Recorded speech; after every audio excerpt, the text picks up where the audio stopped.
निहार अर-रिजाल कुछ कहने भी नहीं पाया था कि मुसैलमा को इतला दी गई कि एक जासूस आया है। मुसैलमा ने इसे फ़ौरन बुला लिया।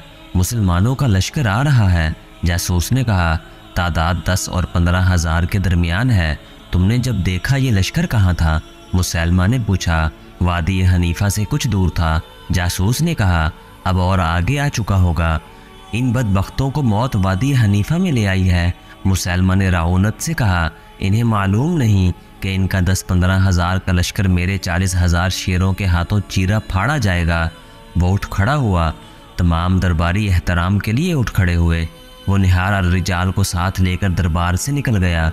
इसने अपना घोड़ा तैयार कराया, निहार अर-रिजाल को साथ लिया और दोनों घोड़े इन्हें यमामा से दूर ले गए। वो वादी हनीफा की तरफ जा रहे थे। इस वादी से वो जिंदा नहीं निकल सकेंगे। रास्ते में मुसैलमा ने अर-रिजाल से कहा, मेरे इस फंदे से वो वाकिफ़ नहीं। निहार अर-रिजाल ने कहा लगाया और कहा, आज मोहम्मद सल्लल्लाहु अलैहि वसल्लम का इस्लाम वादी हनीफा में दफन हो जाएगा। वो आधा रास्ता तय कर चुके थे कि आगे से एक घुड़सवार घोड़ा सर पर दौड़ाता आ रहा था। मुसैलमा को देखकर वो रुक गया। या नबी, घुड़सवार ने हाँफती हुई आवाज़ में कहा, मजा बिन मरारा को मुसलमानों ने कैद कर लिया है। मजा को? मुसैलमा ने हैरत से कहा, मजा को मुसलमानों ने? निहार अर-रिजाल ने डरी हुई सी आवाज़ में कहा, मजा की टक्कर का हमारे पास और कोई सालार नहीं। मुसैलमा ने कहा, मजा का कैद हो जाना हमारे लिए अच्छा शगुन नहीं है। मजा बिन मरारा मुसैलमा का बड़ा ही काबिल और दलेर सालार था। वो खालिद रज़ी अल्लाहु अन्हु से मिलता जुलता था। मौरखों ने लिखा है कि खालिद रज़ी अल्लाहु अन्हु के मुकाबले में लड़ने और जंगी चालें चलने की अहलियत सिर्फ मजा में थी। मजा मुसलमानों के हाथ इस तरह चढ़ गया था कि इसके किसी करीबी रिश्तेदार को बनी आमिर और बनी तमीम के कुछ लोगों ने कत्ल कर दिया था। मजा ने मुसैलमा से इजाज़त ली थी कि वो लश्कर के 40 सवार साथ ले जाकर अपने रिश्तेदार के कत्ल का इंतकाम ले ले। मुसैलमा अपने इतने काबिल सालार को मायूस नहीं कर सकता था। इसने इसे इजाज़त दे दी। मजा अपने दुश्मन की बस्ती में गया और इंतकाम लेकर वापस आ रहा था। इसे मालूम नहीं था कि जिस इलाके को वो महफूज समझता था वो अब महफूज नहीं। इसने अपने सवारों को एक जगह आराम के लिए रोक लिया। वो सब अपना फ़र्ज़ कामयाबी से पूरा कर आए थे। घोड़ों की ज़ीनें उतार कर वो लेट गए और गहरी नींद सो गए। खालिद रज़ी अल्लाहु अन्हु का लश्कर इसी तरफ आ रहा था। अगली सुबह इस लश्कर का हर अव्वल दस्ता वहाँ पहुँचा जहाँ मजा अपने 40 सवारों के साथ गहरी नींद सोया हुआ था। इन सब को मुजाहिदीन ने जगाया, इनसे हथियार और घोड़े ले लिए और इन्हें हिरासत में लेकर पीछे खालिद रज़ी अल्लाहु अन्हु के पास ले गए। खालिद रज़ी अल्लाहु अन्हु को मालूम नहीं था कि मजा मुसैलमा का बड़ा कीमती सालार है। खालिद रज़ी अल्लाहु अन्हु इसे भी महज सवार या सिपाही समझ रहे थे। इन्होंने दरअसल बड़ा मोटा शिकार पकड़ा था। इन्होंने ये तो बता दिया कि वो मुसैलमा की फ़ौज के आदमी हैं, लेकिन मजा का रुतबा ज़ाहिर न होने दिया। क्या तुम हमारे मुकाबले के लिए आए थे? खालिद रज़ी अल्लाहु अन्हु ने इनसे पूछा। नहीं, एक ने जवाब दिया, हमें तो मालूम ही न था कि मुसलमानों का लश्कर आ रहा है। हम बनी आमिर और बनी तमीम से अपने एक खून का बदला लेने गए थे। मैंने मान लिया। खालिद रज़ी अल्लाहु अन्हु ने कहा, मैं तुम्हारी जान बख्शी कर सकता हूँ। अब मेरे इस सवाल का जवाब दो कि तुम किसी अल्लाह का सच्चा रसूल मानते हो और किस पर ईमान रखते हो? बेशक मुसैलमा अल्लाह का सच्चा रसूल है। एक सवार ने जवाब दिया, खुदा की कसम। खालिद रज़ी अल्लाहु अन्हु ने कहा, तुम मेरी तौहीन कर देते तो मैं तुम्हें बख्श देता। अपने रसूलुल्लाह सल्लल्लाहु अलैहि वसल्लम की तौहीन को मैं किस तरह बर्दाश्त कर सकता हूँ? तुम अपने रसूल को मानो, हम अपने नबी को मानते हैं। मजा ने कहा, असल बात भी यही है कि मुसैलमा रिसालत में मोहम्मद सल्लल्लाहु अलैहि वसल्लम का बराबर का हिस्सादार है। हम सब का अकीदा यही है। सवारों ने कहा, एक नबी तुम में से है, एक नबी हम में से है। खालिद रज़ी अल्लाहु अन्हु ने तलवार खींची और एक ही वार से एक सवार का सर उड़ा दिया और हुक्म दिया कि सबको कत्ल कर डालो। खालिद रज़ी अल्लाहु अन्हु के आदमी आगे बढ़े और मजा को पकड़कर इसका सर काटने के लिए झुका दिया। इसे कत्ल करने वाले की तलवार हवा में बुलंद हुई। हाथ रोक लो। कैदी सवार में से एक, जिसका नाम सारिया बिन आमिर था, चिल्लाया, इस आदमी को जिंदा रहने दो, ये तुम्हारे काम आ सकता है। तब इनकशाफ हुआ कि मजा बनु हनीफा के सरदारों में से है। लेकिन ये फिर भी न बताया गया कि ये सालार भी है। खालिद रज़ी अल्लाह अन्हु दूर अंदेश थे। किसी कबीले का सरदार बड़ा कीमती यरगमाल होता है, इसे किसी न किसी मौके पर इस्तेमाल किया जा सकता था। खालिद रज़ी अल्लाह अन्हु मजाक के पाँव में बेड़ियाँ डलवा कर इसे अपने खेमे में ले गए और इसे अपनी बीवी लैला के हवाले कर दिया। बाकी सबको कत्ल करा दिया। मुसैलमा के लिए मजाक की गिरफ्तारी कोई मामूली नुकसान नहीं था, लेकिन वादी हनीफा वो फंदा था जो इस नुकसान को पूरा कर सकता था।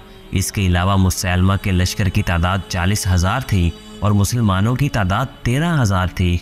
मुसैलमा के पास घुड़सवार और शतर सवार दस्ते ज़्यादा थे।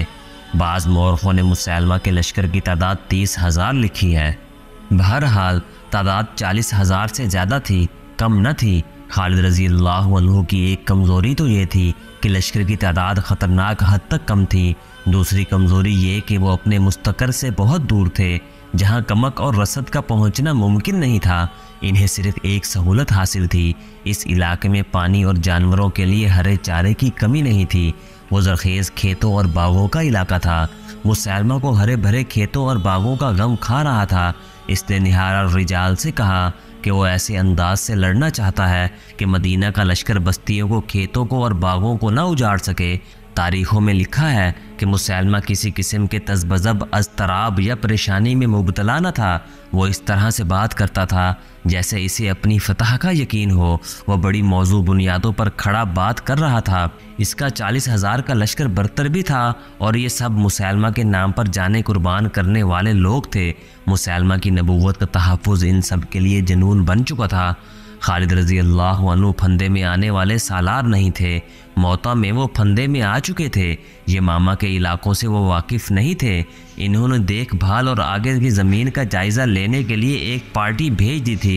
रात को इस पार्टी ने जो रिपोर्ट दी, इसके मुताबिक खालिद रज़ी अल्लाह अन्हु ने अपना रास्ता बदल दिया ताकि हनीफा की वादी के अंदर से ना गुजरना पड़े। वो ज़रा दूर का चक्कर काट कर आगे निकल गए। मुसैलमा ने भी देखभाल कर इंतज़ाम कर रखा था। इसे इतला मिली कि मदीना वाले आगे निकल गए हैं, तो इसने अपना लश्कर बड़ी तेज़ी से अकरबा के मैदान में मुंतकिल कर दिया। खालिद रज़ी अल्लाह अन्हु की नज़र इसी मैदान पर थी, लेकिन दुश्मन पहले पहुंच गया था। खालिद रज़ी अल्लाह अन्हु ने एक जगह देख ली जो मैदान से बुलंद थी। इन्होंने वहीं अपना लश्कर रोक लिया। वहाँ से वो मुसैलमा के पड़ाव को अच्छी तरह देख सकते थे। मुसैलमा ने इसी मैदान को बेहतर और मौजू समझा था। एक तो इसने अपने लश्कर का तमाम तर साजो सामान और माल व असबाब अपनी खेमा गाह से पीछे रखा था। दूसरे ये कि खेतियाँ और बागात भी लश्कर के पीछे थे। इन सब की वो बड़ी अच्छी तरह से हिफाजत कर सकता था। इसने ये भी देख लिया था कि खालिद रज़ी अल्लाह अन्हु यहाँ से आगे यमामा को बढ़े तो वो इन पर आकब से हमला कर देगा। खालिद रज़ी अल्लाह अन्हु भी इस सूरत हाल को भांप चुके थे कि वो यहाँ से आगे बढ़े तो मारे जाएंगे। मुसैलमा ने अपने लश्कर को 3 हिस्सों में तकसीम कर दिया। इसने दाएं हिस्से की क़यादत निहार और रिजाल को दी। बाएं हिस्से का सलार मुहकिम बिन तफ़ील था और दरमियान में यानी कलब में वो खुद रहा। इसने अपने बेटे को, जिसका नाम शर्जील था, कहा कि वो लश्कर से ख़ताब करे। एक शर्जील बिन हसना खालिद रज़ी अल्लाह अन्हु के लश्कर का सालार था। मुसैलमा के बेटे का नाम भी शर्जील था। शर्जील घोड़े पर सवार हुआ और अपने लश्कर के तीनों हिस्सों के सामने बारी बारी जाकर कहा, ऐ बनु हनीफा, आज अपनी आन और अपनी आबरू पर मर मिटने का वक्त आ गया है। खुदा ने तुम्हारे नबी को नबूवत दी है। आज अपनी नबूवत और आबरू की खातिर इस तरह लड़ो कि मुसलमानों को फिर कभी तुम्हारे सामने आने की जरूरत ना हो। अगर तुमने पीठ दिखाई तो दुश्मन तुम्हारी बीवियों, तुम्हारी बहनों और तुम्हारी बेटियों को लोंडियाँ बना लेगा और इस ज़मीन पर ही जो तुम्हारी ज़मीन है इनकी आबरू लूटेगा। क्या तुम ये मंजर बर्दाश्त कर लोगे? मुसैलमा के लश्कर को जैसे आग लग गई हो। वह मुसैलमा के नाम के नारे लगाने लगे। घोड़े खुर मार मार कर हिनाने लगे। खालिद रज़ी अल्लाह अन्हु इस सूरत हाल का मुकाबला करने के लिए तैयार थे कि मुसैलमा का लश्कर इन पर फ़ौरन हमला कर देगा। नफरी की अफराद के ज़ोर पर मुसैलमा को हमला कर देना चाहिए था, लेकिन मौरिख लिखते हैं कि वो जंग के फ़न में महारत रखता था। इसने हमले में पहल न की। इसका ख्याल था कि पहले खालिद रज़ी अल्लाह अन्हु हमला करे और दिफा में लड़ा जाए, और जब मुसलमान थक जाएं तो दाएं बाएं से हमला करके इन्हें ख़त्म कर दिया जाए। इस दौर की तहरीरें बताती हैं कि खालिद रज़ी अल्लाह अन्हु मुसैलमा की चाल न समझ सके। इन्होंने अपने सालारों से कहा कि मुर्तदीन से आमने सामने की जंग इस तरह लड़ी जाए कि इसे अपने दस्तों को इधर उधर करने की मोहलत न मिले और दफ़ाई लड़ाई लड़ता रहे। खालिद रज़ी अल्लाह अन्हु को तवक्का थी कि 13,000 से 40,000 को इस तरीके से शिकस्त दी जा सकती है कि इसे कोई चाल चलने का मौका न दिया जाए। इस वक्त के रिवाज के मुताबिक खालिद रज़ी अल्लाह अन्हु को भी ज़रूरत महसूस हुई कि अपने लश्कर का हौसला बढ़ाएं।